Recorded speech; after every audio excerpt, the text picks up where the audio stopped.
সুপ্রিয় শিক্ষার্থী, Pundra university of science and technology, computer science and engineering বিভাগের পক্ষ থেকে আপনাদেরকে স্বাগত জানাচ্ছি। আমি engineer Syed Mital Zubayed. Electrical and electronic engineering বিভাগের CSC 327 microprocessor systems and interfacing কোর্সের থার্ড ব্যাচ, এইচএসসি ফোর্থ এবং ফিফথ ব্যাচ ডিপ্লোমা স্ট্রিমের শিক্ষার্থীদের জন্য রয়েছে এই CSC 327 microprocessor systems and interfacing কোর্সটি। আমি এই কোর্সের যে কন্টেন্ট রয়েছে, আমরা কন্টেন্টগুলো দেখতে পাচ্ছি মাইক্রোপ্রসেসর সম্পর্কিত, অ্যাসেম্বলি ল্যাঙ্গুয়েজ প্রোগ্রামিং সম্পর্কিত, এবং অ্যাসেম্বলি ল্যাঙ্গুয়েজের মাধ্যমে আমরা মূলত প্রোগ্রামেবল ডিভাইস তৈরি করতে পারি, এবং সেক্ষেত্রে বিভিন্ন ইন্টারফেসিং করা প্রোগ্রামেবল টাইমার বা এই ধরনের যে বিষয়গুলো রয়েছে আমরা দেখতে পাচ্ছি। সেখানে programmable timer, serial communication interface, programmable interrupt controller, direct memory access keyboard এবং ডিসপ্লে ইন্টারফেস, এগুলো আমাদের পাঠ্য বিষয়ের অন্তর্ভুক্ত। তো অ্যাসেম্বলি ল্যাঙ্গুয়েজ প্রোগ্রামিং আমরা শিখছিলাম। গত লেকচারে আমরা অ্যাসেম্বলি ল্যাঙ্গুয়েজ সম্পর্কে প্রাথমিক ধারণা পেয়েছি, এনভায়রনমেন্ট সেটআপ, এবং আজকে আমরা কথা বলবো বেসিক সিনট্যাক্স নিয়ে। অ্যাসেম্বলি ল্যাঙ্গুয়েজের বেসিক সিনট্যাক্সের মধ্যে আমরা বলেছিলাম যে কোনো প্রোগ্রাম, অ্যাসেম্বলি ল্যাঙ্গুয়েজ প্রোগ্রামকে আমরা তিনটা অংশে বিভক্ত করতে পারি: ডেটা সেকশন, বিএসএস সেকশন এবং টেক্সট সেকশন। বিএসএস সেকশন ব্যবহার করে আমরা মূলত এই যে সেকশন ডট বিএসএস আর একটা হচ্ছে সেকশন ডট ডাটা, এটা হচ্ছে ডেটা সেকশন ডিক্লেয়ার করার জন্য সিনট্যাক্স, যে সেখানে সেকশন, তারপরে আমরা একটা ডট ডেটা দিয়ে আমরা মূলত ব্যবহার করে থাকি ডেটা সেকশন মিন করার জন্য। বিএসএস সেকশনের জন্য ডট বিএসএস এবং টেক্সট সেকশনের জন্য ডট টিএক্সটি। তো অ্যাসেম্বলি ল্যাঙ্গুয়েজের প্রোগ্রাম লেখার জন্য আমরা বলছি যে কোনো অ্যাসেম্বলি ল্যাঙ্গুয়েজের প্রোগ্রামকে আমরা তিনটি সেকশনে বিভক্ত করি: ডেটা সেকশন, বিএসএস সেকশন এবং টেক্সট সেকশন। তাহলে ডেটা সেকশনে কি থাকবে, বিএসএস সেকশনে কি থাকবে এবং টেক্সট সেকশনে কি থাকবে, এটা আমরা ভাইভাতে জিজ্ঞেস করব। ডেটা সেকশনে আমরা মূলত ডেটা ইনিশিয়ালাইজ ডেটা ডিক্লেয়ার করার জন্য কিংবা কনস্ট্যান্ট ডিক্লেয়ার করার জন্য আমরা ডেটা সেকশনটা ব্যবহার করে থাকি। এই ডেটা সেকশনটা, এই ডেটা কিন্তু রান টাইমে পরিবর্তন হবে না। ভেরিয়েবলের ক্ষেত্রে আমরা জানি যে রান টাইমে ভেরিয়েবলের মান পরিবর্তন হতে পারে, কিন্তু ডেটা সেকশনে যে মূলত আমরা আসলে কনস্ট্যান্ট ডিক্লেয়ার করি, তো এই কনস্ট্যান্ট ডিক্লেয়ার করলে আমরা জানি কনস্ট্যান্টের মান স্থির থাকবে, অর্থাৎ রান টাইমে, অর্থাৎ যখন প্রোগ্রাম চলবে সেই রান টাইমে কিন্তু ডেটা পরিবর্তন হবে না। তার মানে আমরা চাইলে ফাইলের নাম, বাফার সাইজ কিংবা বিভিন্ন কনস্ট্যান্ট ভ্যালু ডিক্লেয়ার করার জন্য আমরা এই ডেটা সেকশনটা ব্যবহার করতে পারি। যদি আমাদের ভেরিয়েবল ডিক্লেয়ার করার প্রয়োজন হয়, সেক্ষেত্রে আমরা তখন সেটা ডিক্লেয়ার করব বিএসএস সেকশনে। সেক্ষেত্রে আমরা বলছি যে BSS section is used for declaring variables. আরেকটা হচ্ছে যে মূল কোড তাহলে কোথায় লিখবো? আমরা জানি যে কোডিং এ আমাদেরকে কোড লিখতে হবে বিভিন্ন অপারেশন, মেমোরি অপারেশন করার জন্য, বিভিন্ন অ্যারিথমেটিক অপারেশন করার জন্য। সেই কোডগুলো কোথায় লিখবো? সেটি লিখবো হচ্ছে টেক্সট সেকশনে। Text section is used for keeping the actual code, এবং এই সেকশন অবশ্যই গ্লোবাল স্টার্ট এই ডিক্লারেশনের মাধ্যমে মূলত শুরু হতে হবে, কারণ এই গ্লোবাল স্টার্ট কমান্ডটা কি করে, কার্নেলকে বলে দেয় যে কোথা থেকে প্রোগ্রাম এক্সিকিউশন শুরু হতে হবে। যদি আপনারা সি প্রোগ্রামিং শিখে থাকেন, সেখানে একটা মেইন মেথড ছিল, কিন্তু এখানে সেটি হচ্ছে গ্লোবাল স্টার্ট। তাহলে আমরা পরীক্ষাতে অবশ্যই অ্যাসেম্বলি ল্যাঙ্গুয়েজ প্রোগ্রামের বেসিক সিনট্যাক্স, অর্থাৎ আমরা একটা অ্যাসেম্বলি ল্যাঙ্গুয়েজ প্রোগ্রামকে কয়টি সেকশনে ভাগ করতে পারি, সেকশনগুলোর নাম কি কি, data section, BSS section, text section, কোন সেকশন কি কাজে ব্যবহৃত হয়, মূল কোড কোথায় লেখা হয়, সেগুলো কিন্তু আমরা জিজ্ঞেস করব। তাহলে আপনাদেরকে বলতে হবে অ্যাসেম্বলি ল্যাঙ্গুয়েজ প্রোগ্রামকে আমরা তিনটি সেকশনে বিভক্ত করি: ডেটা সেকশন, বিএসএস সেকশন এবং text section. Data section is used for declaring initialize data or constants. আমরা চাইলে various constant values, file name বা বাফার সাইজ আমরা এই সেকশনে ডিক্লেয়ার করতে পারি। সেক্ষেত্রে সেকশন কিওয়ার্ডের পরে আমরা ডট ডেটা ব্যবহার করে আমরা ডেটা সেকশন ডিক্লেয়ার করতে পারি। So what is the syntax for declaring data section? যদি প্রশ্ন করা হয়, আপনাকে বলতে হবে সেকশন কিওয়ার্ডের পরে ডট ডেটা ব্যবহার করে। ঠিক বিএসএস সেকশন কি কাজে ব্যবহার করা হয়? Is used for declaring variable. And what is the syntax for declaring BSS section? Section keyword এর পরে .bss. একইভাবে text section is used for keeping the actual code. So আমরা যদি প্রশ্ন করি যে কোথায় অ্যাসেম্বলি ল্যাঙ্গুয়েজের মূল কোড লিখতে হয়, এবং সেক্ষেত্রে কোন শব্দটি বা কোন কথাটি বা কোন কিওয়ার্ড ব্যবহার করে আমাকে অবশ্যই শুরু করতে হবে।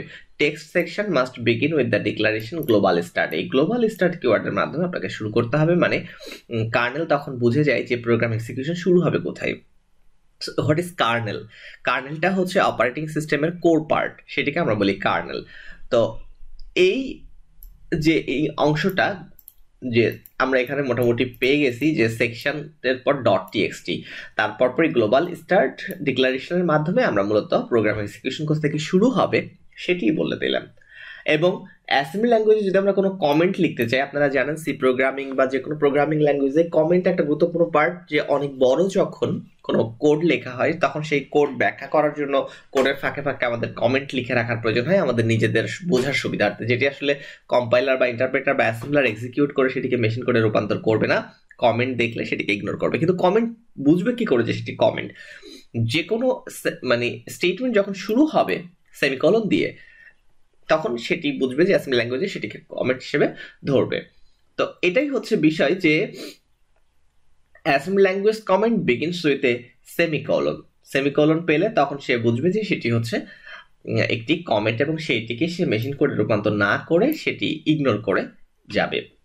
তাহলে অ্যাসেম্বলি ল্যাঙ্গুয়েজে এই যে অ্যাড অপারেশন, সেখানে ইএএক্স ইবিএক্স ব্যবহার করা হয়েছে, তার মানে এই স্টেটমেন্ট বা এই ইনস্ট্রাকশনের পরে এখানে সেমিকোলন দিয়ে পরে যা লেখা হচ্ছে তার মানে এটি হচ্ছে এইটুকু হচ্ছে কমেন্ট আলটিমেটলি, এবং এটা হচ্ছে ইনস্ট্রাকশন। তো অ্যাসেম্বলি ল্যাঙ্গুয়েজে আমরা বলছি যে কি কি ধরনের স্টেটমেন্ট থাকে, এখানে 3 ধরনের স্টেটমেন্টের কথা বলা আছে। যে assembly language programs consist of 3 types of statements. একটা আছে এক্সিকিউটেবল ইনস্ট্রাকশনস বা সিম্পলি যেগুলোকে আমরা বলি ইনস্ট্রাকশনস।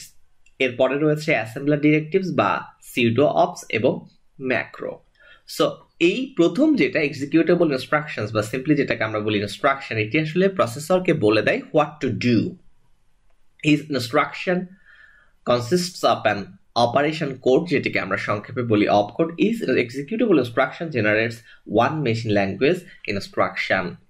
প্রত্যেকটা এক্সিকিউটেবল ইনস্ট্রাকশন একটা মেশিন ল্যাঙ্গুয়েজ ইনস্ট্রাকশন জেনারেট করে। আমরা জানি যে কম্পিউটার বা মাইক্রোপ্রসেসর শুধুমাত্র মেশিন কোড এক্সিকিউট করতে পারে। সো যে এক্সিকিউটেবল ইনস্ট্রাকশন আমরা সেগুলোকেই বলি যেগুলো আসলে মেশিন ইনস্ট্রাকশন বা মেশিন ল্যাঙ্গুয়েজ ইনস্ট্রাকশন জেনারেট করতে পারে, সেগুলোকে আমরা বলি executable instructions. So executable instructions but simply instructions tell the processor what to do. Each instruction consists of an operation code by opcode.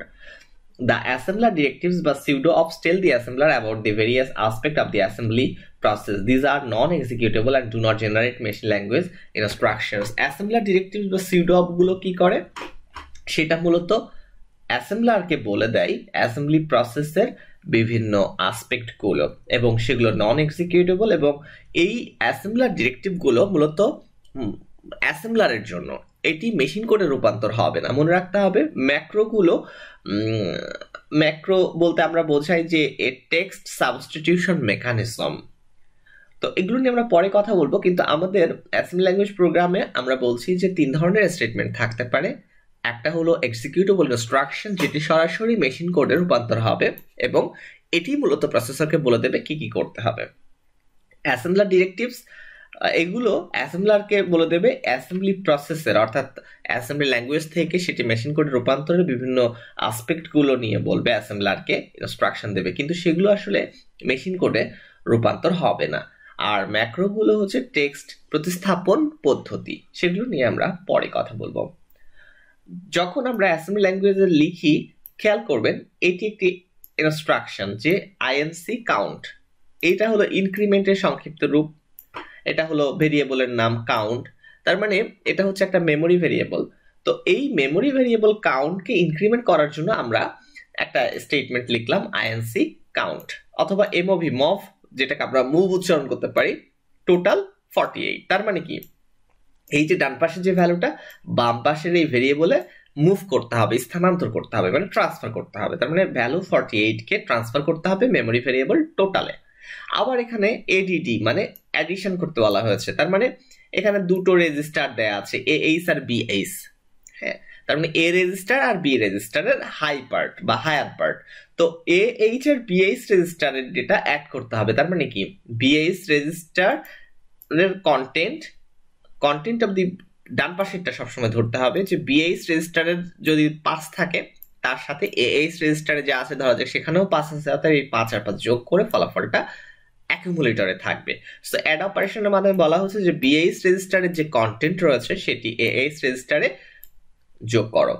আবার এখানে অ্যান্ড অপারেশনের কথা বলা আছে, এখানে 1 to 8 এবং mask 1। So and operation perform করতে হবে মাস্ক 1 ভেরিয়েবল এবং 1 to 8 এর মধ্যে। এখানে যেমন 10 আর এখানে হচ্ছে ভেরিয়েবলের নাম দেয়া আছে মার্কস। তার মানে মার্কস ভেরিয়েবলের সাথে 10 যুক্ত করতে হবে। তো মার্কস ভেরিয়েবলে আগেই যদি 73 থাকে তার সাথে 10 যুক্ত করে এই অ্যাসেম্বলি ল্যাঙ্গুয়েজ স্টেটমেন্টের ফলে আউটপুট হবে বা মার্কস ভেরিয়েবলের মান হবে বা আলটিমেটলি হচ্ছে এই অপারেশনের আউটপুট হবে যে সেটি 10 যোগ করবে। ঠিক একইভাবে এখানে মুভ ইনস্ট্রাকশনের মাধ্যমে ভ্যালু 10 কে আমরা ট্রান্সফার করতেছি এএল রেজিস্টার। এর ফলে কি হবে এএল রেজিস্টারের ভ্যালু 10 রাখা হবে।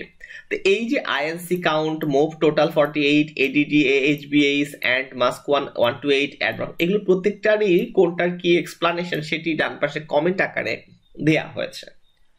তাহলে আমরা মোটামুটি ভাবে অ্যাসেম্বলি ল্যাঙ্গুয়েজ স্টেটমেন্টকে আমরা কি করি, এক লাইনে একটা করে স্টেটমেন্ট এন্টার করাই। মানে অ্যাসেম্বলি ল্যাঙ্গুয়েজ স্টেটমেন্টগুলো মূলত পার লাইনে একটা করে স্টেটমেন্ট আমরা দিয়ে থাকি। তো এই হচ্ছে আমাদের প্রোগ্রাম। তো যে কোনো প্রোগ্রামিং এ আমরা একটা হ্যালো ওয়ার্ল্ড প্রোগ্রাম টাইপ করি।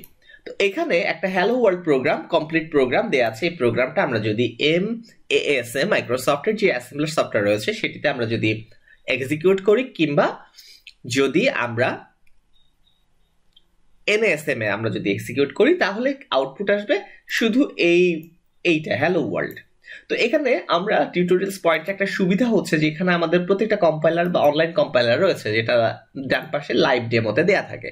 তো আপনাদের কম্পিউটারে আপনারা সফটওয়্যার চালাতে না পারলে আপনারা এই লাইভ ডেমোতে ক্লিক করে অনলাইন যে অ্যাসেম্বলি ল্যাঙ্গুয়েজের কম্পাইলার রয়েছে সেটিতে আপনি এক্সিকিউট করতে পারবেন। যেমন এখানে কোড দেখানো হচ্ছে, এটা হচ্ছে আমাদের কোড অ্যাসেম্বলি ল্যাঙ্গুয়েজ প্রোগ্রাম। এখন ডান পাশে আমরা ফলাফল দেখবো, সেক্ষেত্রে এক্সিকিউটে ক্লিক করলে আমরা ডান পাশে আউটপুট দেখতে পাবো। এই যে আমরা এখন দেখলাম যে এই কোডটা এক্সিকিউট করলে আমার আউটপুট আসবে হ্যালো ওয়ার্ল্ড। তো এখানে আপনি যদি চান যে ঠিক আছে আমরা আমাদের মতো করে প্রোগ্রামকে এক্সিকিউট করব,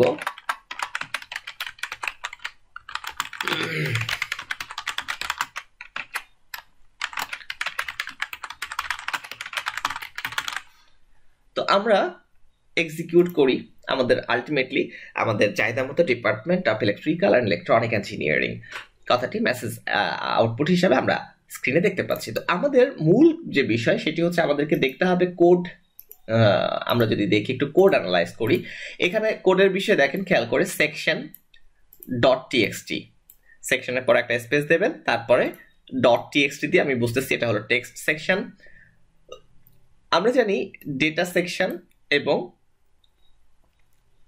যেটা হচ্ছে বিএসএস সেকশন। সো আমরা যদি কম্পাইলারের অ্যাসেম্বলি ল্যাঙ্গুয়েজের ক্ষেত্রে আমরা বলি সেটা হচ্ছে যে এই যে টেক্সট সেকশনে মূলত অ্যাকচুয়াল কোড থাকবে, বিএসএস সেকশনে ভেরিয়েবল ডিক্লারেশন থাকবে এবং ডেটা সেকশনে আমরা মূলত ডেটা মানে ইনিশিয়ালাইজ ডেটা ডিক্লেয়ার করার জন্য বা কনস্ট্যান্ট ডিক্লেয়ার করার জন্য আমরা ব্যবহার করে থাকি। তাহলে গ্লোবাল স্টার্ট কিওয়ার্ডের মাধ্যমে আমরা বলতেছি যে must be declared for linker. So global start এবং তারপর পরে স্টার্ট, এটার মাধ্যমে আমাদের এন্ট্রি পয়েন্ট আমরা বলে দিই।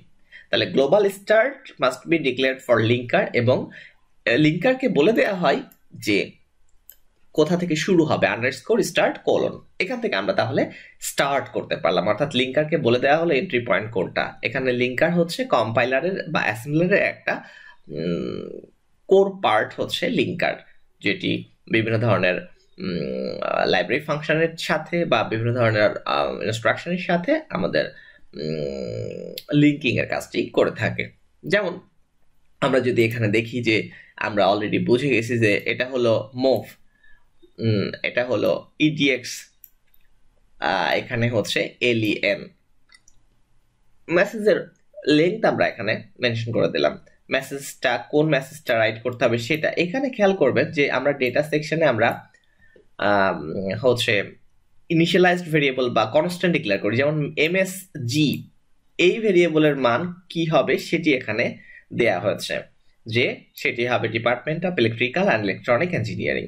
আর লেংথ কত হবে, মানে লেংথ অফ দি স্ট্রিং, আমাদের এখানে স্ট্রিং যতখানি সেই অনুপাতে ডাইনামিক্যালি লেংথ ক্যালকুলেশন করে মূলত রাখা হবে। সো এই যে আমরা এমএসজি দিয়ে বোঝাচ্ছি যে এমএসজি যেটা সেটার লেংথ যা হবে সেটি সে ইকিউ এই মানে যেটা হচ্ছে যে,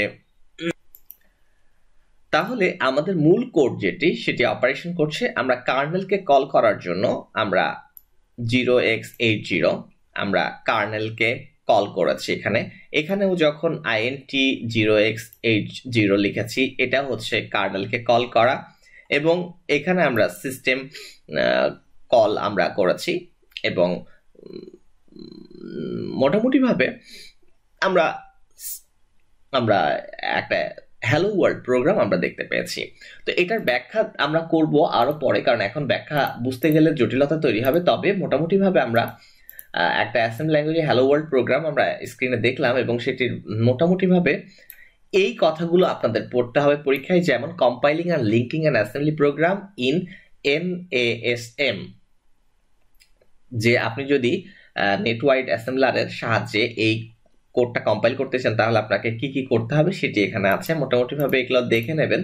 বাট আমরা আপাতত এটা না পড়লেও চলবে, কিন্তু হ্যালো ওয়ার্ল্ডের এই কোড আমাদের অ্যাসাইনমেন্টেও থাকবে, যে write a hello world program in assembly programming language, এবং সেটার প্রত্যেকটা লাইনের এক্সপ্লানেশন। যেমন আমরা হয়তো ভাইবাতে আপনাদেরকে জিজ্ঞেস করবো যে এই যে section.txt এটির মাধ্যমে কি করা হয়েছে, এটির মাধ্যমে আসলে টেক্সট সেকশন ডিক্লেয়ার করা হয়েছে। গ্লোবাল স্টার্ট এটা কেন, এটা হচ্ছে যে লিঙ্কারের জন্য আমরা টেক্সট সেকশনকে গ্লোবাল স্টার্ট ডিক্লারেশনের মাধ্যমে শুরু করি, যেখান থেকে আসলে কার্নেল বুঝতে পারে যে প্রোগ্রামটা কোত্থেকে শুরু হবে।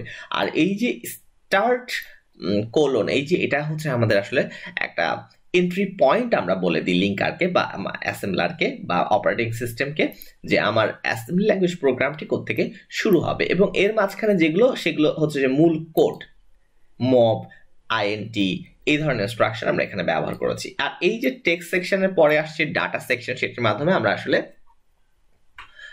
কনস্ট্যান্ট গুলো ডিক্লেয়ার করি বা কোনো ইনিশিয়ালাইজড ভ্যারিয়েবল গুলোকে আমরা ডিক্লেয়ার করে থাকি।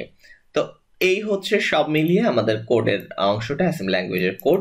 আমরা পরের লেকচারে আমরা এগুলো নিয়ে আরো বিশদ কথা বলবো, তবে আজকে আর কথা বাড়াবো না। এই পর্যন্তই, ভালো থাকুন, সুস্থ থাকুন, আর Pundra university of science and টেকনোলজির সাথেই থাকুন।